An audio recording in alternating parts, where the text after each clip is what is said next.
जो महाराष्ट्र में हो रहा है और मध्य प्रदेश पहले प्रयोगशाला थी बीजेपी की, महाराष्ट्र उससे बड़ी प्रयोगशाला बन गई।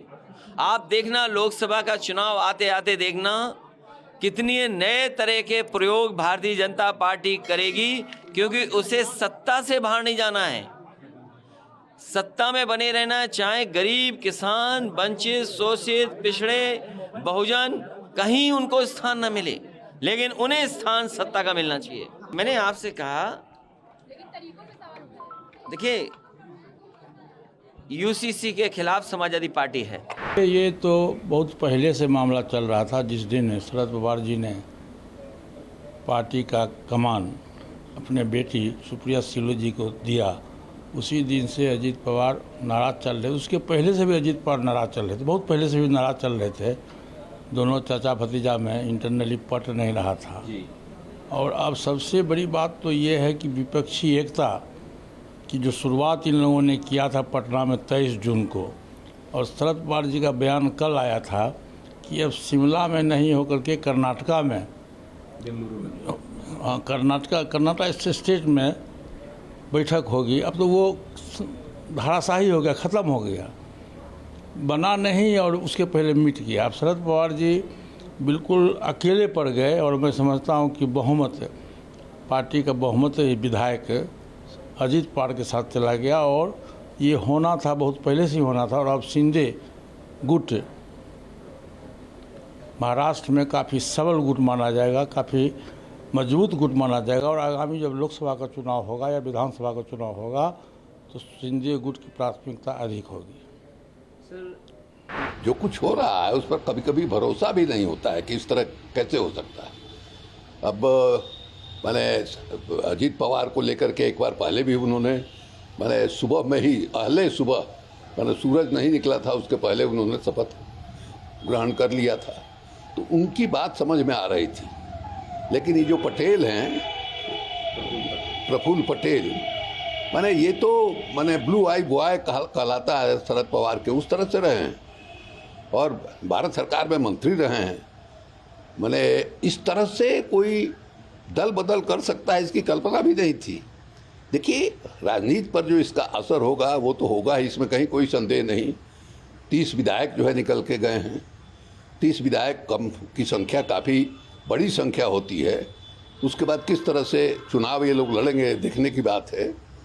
हमको नहीं लगता है कि यानी बगैर इतने सहयोगी अब निकल गए आपके पास से, तो शरद पवार जी कितना इफेक्टिव हो सकेंगे ये देखने की बात है।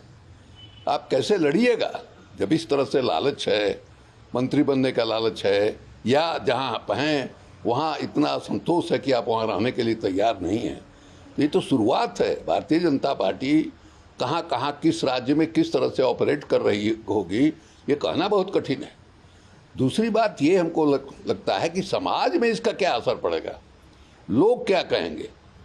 लोगों के अंदर जो एक है कि नहीं साहब, एक नैतिकता की बात होनी चाहिए, जो हम कह रहे हैं उस पर टिके रहने की बात हो सकती है, उसका तो कोई मोल ही नहीं है। लोग कहेंगे कि नहीं साहब ये सब कहने की बात है, किताबी बात है। असली बात यह है कि काम हमारा कैसे बन जाए। ये जो प्रवृत्ति है समाज को जिस दिशा में ले जाएगी उसकी कल्पना से भी डर लगता है। कहाँ जा रहे हैं हम लोग। और राजनीति में अब समाज जो है किसको देख के तय करेगा कि हम कर रहे हैं, जो कर रहे हैं वो सही है या गलत है। जब सब अपने अपने में ही लगे हुए हैं तो समाज में भी एक तरह की माने नैतिक अराजकता पैदा होगी कि किसी न किसी तरह से हम जो है काम निकाल लें। तो ये जो महाराष्ट्र की घटना है, ये घटना बहुत ही दुखदाई है। एक तरफ तो महागठबंधन जो ये उम्मीद कर रहा है कि अगला जो लोकसभा का चुनाव हुआ उसमें हम नरेंद्र मोदी को पटकनियाँ देंगे, उसको जो है धक्का लगा है। और दूसरे समाज में इसका बहुत ही नकारात्मक संदेश जो है जाएगा और राजनीति के प्रति अरुचि का भाव जो है पैदा होगा, निंदा का भाव जो है पैदा होगा। भारतीय जनता पार्टी ने फिर एक बार कसरत की, अपने एजेंसियों को दुरुपयोग करना शुरू कर दिया। पहले भी शिवसेना को तोड़ी थी महाराष्ट्र के अंदर में, मध्य प्रदेश में कांग्रेस को तोड़कर सरकार बनाई। अब विपक्षी एक तरह से इस तरह घबरा गई है भाजपा कि अजित पवार जी को भी मिला लिया, पर व्यक्ति को मिला सकते हो, विचारधारा को नहीं। जनता की उबाल को समाप्त नहीं करोगे। देश में जो घोषित इमरजेंसी है, जो भय का वातावरण है, महंगाई और बेरोजगारी जैसे सवाल हैं, संविधान बदलने की नापाक जो कोशिश, संवैधानिक संस्थाओं का जो दुरुपयोग है, ये देश की जनता देख रही है। आपको जितना कसरत करना है कर लीजिए। सत्ता का दुरुपयोग की पराकाष्ठा जो एक लकीर खींची है भारतीय जनता पार्टी ने, तो कीमत तो चुकानी पड़ेगी 24 में। उबाल को नहीं रोक पाओगे। भाजपा के खिलाफ जन उबाल है जो दिखेगा 24 में, जब ये विदा होंगे, रुस्कद होंगे। अब बिहार ने तो तय ही कर दिया कि 14 वाले 24 में नहीं आएंगे।